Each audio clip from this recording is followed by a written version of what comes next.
In the town where I grew up, there was a house that had been abandoned in the mid-80s. It was huge and used to belong to someone of importance in the 30s or 40s, and then was inherited by his daughter. She up and left one day, leaving behind all of her family's items in the house. I didn't hear about the house until 2012, after I had moved into an apartment of my own in the same town. Here's an important detail. Before I moved, the search for an apartment was so important to me that I even dreamed about it. I remember a dream where I had already moved. I was in a large room, standing on a wooden square suspended from the ceiling. Looking up, I could see into the attic. I remember loving it and thinking, wow, I live here. When I woke up, I forgot all about it and moved on with my life. Anyway, a few months after I moved, I had some friends over, and they told me about the abandoned house. They shared stories about the times they had sneaked inside through an open area and how strange things happened to them. Two of them described feeling pain in their legs in a certain part of the house without any injuries. Some had seen a dog that vanished. One girl said that when she and a group of her friends went into the house, they tried contacting a spirit, and all of a sudden, they heard an old organ playing in the attic. Their stories went on and on. Weird things appearing in the mirror, strange dreams after visiting, footsteps. So, as I'm sure many of you would, I was dying to go. I was pumped up and ready. I had always wanted to see a ghost or experience at least something paranormal. My friends were ready and willing, and I couldn't have been more excited. We went to a convenience store and bought 8 flashlights, 2 for each of us. I still remember the adrenaline rush of walking to the house, seeing it emerge before us. It was so big and beautiful, and we all felt it was such a shame that it had gone to waste. Approaching the opening, which was around the back and led to the basement, we all got nervous. None of us were religious, but we decided to join hands and pray. Let me clarify that all of us are girls, lol. One by one, the 4 of us went in. It was the afternoon, around 3 down p.m., so there was still plenty of daylight. We made our way through the basement. It was very dark and cold. Despite the fact that it was summer, it was full of items, nooks and crannies, and small openings. There were plenty of places where you would expect to see a body or a ghost. Simply put, it was straight out of a horror movie, and I loved it. We found nothing scary in the basement though, so we went up to the first floor. There were many rooms. I never counted them, but probably around 10, with 2 kitchens. We sat in one of them and listened. At first, there was nothing, so I urged my friends that we should try contacting a spirit. If there is anyone here, please give us a knock like this. And she knocked on the hardwood floor once. We waited, probably about 15 seconds, when above us we heard a single knock. Could that just be a coincidence? I whispered to her. Can you do that again for us? If there is anyone here, please knock twice, like this, she said, and knocked twice on the floor. We listened. Knock, knock. Again from above. We all looked at each other and listened some more without a word. Can you tell us something else? The same friend asked. Are you a man? Knock once for yes. We waited. Knock. Guys, what if there's a person in here? I whispered.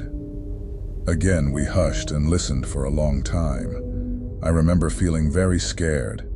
After what seemed like several minutes, we heard footsteps from upstairs. They didn't seem to lead anywhere, though, and they were very random. I clutched one of my friends, and the more scared we got, the more intense the footsteps became. We think it was feeding off of our energy. You might think we're crazy, but we decided to go upstairs. Again, many rooms. But these seemed less scary. We passed about 3 bathrooms and 4 bedrooms, and we entered a large room. There was a square suspended from the ceiling, and a square hole that looked into the attic. Although I didn't remember it at the time, I eventually realized it was just like in my dream. We looked at it, wondering how it was used before we moved on to another room. One friend entered the next room, then another friend behind her. As the friend that was walking in front of me was about to enter, the door slammed fiercely in her face, sending all of us into a panic. We all knew that none of us had touched the door. We bolted out of there, as if our lives depended on it, and went back to my place to discuss what had happened. But we couldn't stay away. Over and over again, we went in there. In the middle of the day. In the middle of the night. All hours of the day. Surprisingly, nothing happened at night, even at 3 a.m. All of the ghost activity happened during the day. We grew obsessed, buying Ouija boards and pendulums in an attempt to communicate. We dreamed about it. I dreamed about it more than I admitted. One of the girls had a dream about the owner of the house threatening to kill us if we ever went back, which of course we did. We explored every corner of it, but anything of importance was long stolen. And all that was left was dusty furniture, old photographs, typewriters, telephones. The beds were still there, chairs and so on. The organ was still in the attic, although in very bad shape. Pressing the keys provided out-of-tune and haunting notes. There was a bedroom on the second floor where each of us felt sexual energy. Some of the girls even said they had done sexual things there with unlikely partners, even though they weren't attracted to them. They were just there with that person, and it happened. I moved out of my apartment sometime later and into a different town for a year. The dreams continued, though, for months after that. They were all pleasant dreams, such as me living in the house and having it nicely decorated. All of the dreams made me long for it, but one day they just stopped. I stopped thinking about the house and went about my life. I was visiting my hometown again and drove past where the house was, only to find that it was gone and had been gone for a few months. The same time that my dream stopped. I don't know what happened there, but it fascinates me to this day.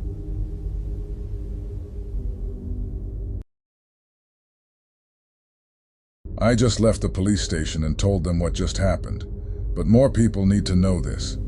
I was hitchhiking at a gas station. The time was around 10 p.m. A forest with very tall trees surrounded the road, and the gas station was the only sign of civilization. I had been at the gas station for an hour at this point. Hardly any cars passed by during this time, so I figured I would be there for a while. After another half hour, I decided to go into the small diner in the gas station. When I entered, there was only one person there, but there was something off about this person. Their head was down, and I couldn't see their face, but I decided to overlook it for now and get some food. After I had my food, I went to the bathroom before attempting to hitchhike again. But when I got into the stall, I heard someone enter the bathroom behind me. As I finished and was about to leave the bathroom stall, I heard a slow knock on the stall door. Knock, knock, knock.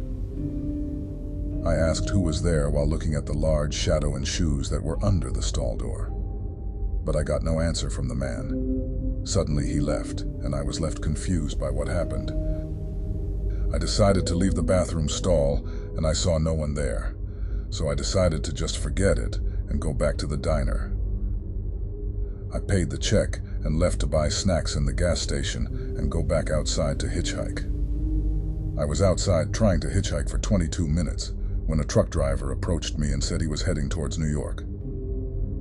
He asked if I was headed in the same direction, which I was, so I decided to go with him, and we left the gas station. After 1.5 hours of silence, we were still in the forest, so I decided to try to make conversation as we hadn't spoken much during the trip. I asked him, "What are you transporting?" But he told me not to worry about it, so I was a bit put off.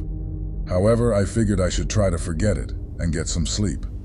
I woke up, and the time was 4 a.m. We had stopped, and the driver was missing. Outside was so dark, I couldn't see anything outside the truck. Outside the truck, I heard whispers, and then I heard the truck cargo doors slam shut. So I decided to go outside and see where the driver was. As I stepped out, I went towards the truck cargo doors, thinking he was there checking the cargo. When I got there, the truck started up again and began to drive away. I tried to chase it and shouted as loudly as I could, but the driver didn't hear me. I was left alone in the dark. At that moment, the clouds cleared and a bright full moon lit up the ground. I saw I was still in the forest, but there was something else there. A house. I saw a house in the moonlight, but it was abandoned and looked like it had been for a very long time. I went to check inside my bag, but realized I left it in the truck, and I only had my phone. At the time, I had no phone service, but of course I do now. I went inside the house and figured I should wait for morning. As soon as I entered, I got this awful feeling like I was being watched. Little did I know at the time, I was. I decided to sleep for a while, but I couldn't for 45 minutes, and it was now almost 5 a.m. I decided to look out the window since I couldn't sleep anyway. Then I saw it. Dozens of people staring at me, wearing creepy masks highlighted in the dark by the moonlight. I was so scared I couldn't even react, so I went to look out a window on the other side of the house and saw. These people surrounded the house I was in. I didn't know what to do. I was terrified, and then it got even scarier when I saw these people with the masks in the trees too, making sure I couldn't escape. The creepiest part is that I couldn't see their bodies, only their masks and nothing more. As I thought about what to do, I remembered I had seen the mask they wear before. At the diner, the creepy man that gave me a bad feeling had the mask laid down next to him. It all made sense now. The bathroom, the diner, and now. I was being stalked by a cult. The cult knew I couldn't do anything as I was surrounded. All I could do was wait either for help or death.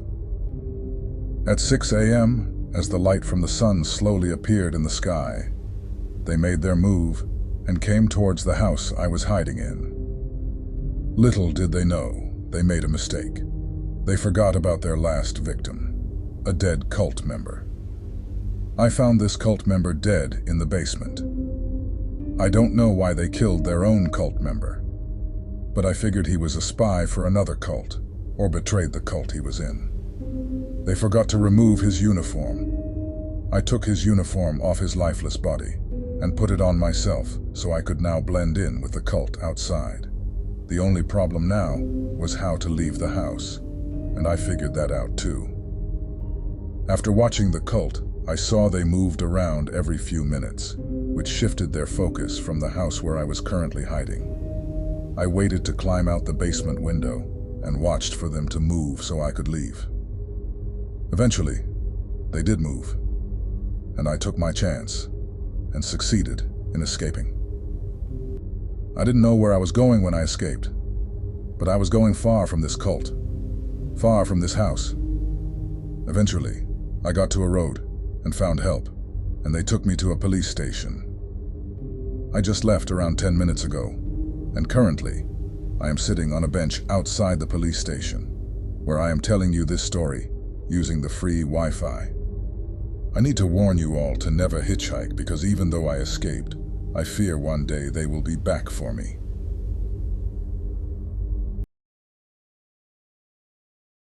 About 2 years ago, my friends and I discovered an abandoned insane asylum located in Downey, California. Being the curious 17-year-olds that we were, we decided it would be a good idea to explore this abandoned facility just to see what we could find inside. So, on a Saturday night, we gathered a few more of our friends and made the drive out to Downey so we could explore this building for ourselves. After about 30 minutes of driving, we arrived in Downey and made our way through the city to where the asylum was located. The closer we got, the shadier the neighborhoods we were passing through became. After about another 15 minutes of driving, we reached our destination. We parked the car, climbed through a hole in the fence, and made our way into the building to see what we could find. To be honest, it started out not too bad. Considering we had about 10 people with us, we were thinking, what's the worst that could happen to a group of 10 people? So we meandered through the building, looking at all the broken furniture scattered throughout the rooms, the patient files thrown upon the floor, and we were pretty much just having a good time, looking at what was once this weird mental institution. But this is where things get weird. As we were walking, of course, we had a flashlight pointed down the hallway, because the power that was once in this building was clearly out. But as we were walking with our flashlight pointed ahead of us and we came to a corner, we saw the adjacent wall of the corner light up from what we assumed was another flashlight. Sure enough, we turned the corner and there was another group of 4 kids, shady, weird kids. We confronted each other and they asked us if we had been to the slide. We politely answered no because we had no idea what they were talking about. They told us that we should follow them. Of course, we declined because we were getting weird vibes from these people. As they were talking amongst themselves, one of the kids came up to me with, I kid you not, a solid 6-inch long Bowie knife-looking thing. "Isn't this cool? Look what I found," he said as he moved the knife closer to my face. I politely remarked on what a cool find that was, and we started to back away, telling them that we were going to explore the roof of the building. Surprisingly, they agreed, and they turned the corner and continued on their way. All right, now that was out of the way, I was seriously beginning to feel weird about being in this place, and how we definitely were not supposed to be here. So at that point, I said, screw it, we need to go to the roof, down the fire escape, and get out of here. So we made our way to the roof, and we were sitting there, plotting our escape. Like I said, people were not supposed to be in the asylum, so they had a police car stationed at the main gate to make sure no one came in. As we were up there, we tried to figure out the best path to get out of there without getting noticed by the police. That's when my friend saw a fire escape ladder coming down from this higher portion of the roof. We decided that was probably our best bet, so we grabbed a small ladder that would boost us up onto this higher portion of the roof. My friend Jonah went up and immediately turned around so he could help other people out by pulling them up. As I was getting myself up there, my heart completely sank. "Jonah, did you not see this when you got up here?" I whispered. "What the heck are you talking about, man?" he responded. I was looking forward, and he slowly turned to see what was pretty much our worst nightmare. There were about 15 hooded people sitting in a circle up there, surrounding a burning cat or some other dead animal. These people were talking in tongues and making noises that seemed satanic. As we were both getting down, we got noticed, and they started talking amongst themselves in this weird language. As soon as we got down, these people stood up and started sprinting towards us. I told everyone to forget about the fire escape and not to worry about the cop. We needed to get out of there. So we started sprinting through the building with this cult in close pursuit behind us. Miraculously, we made it out of the building and started running across the field to the main gate.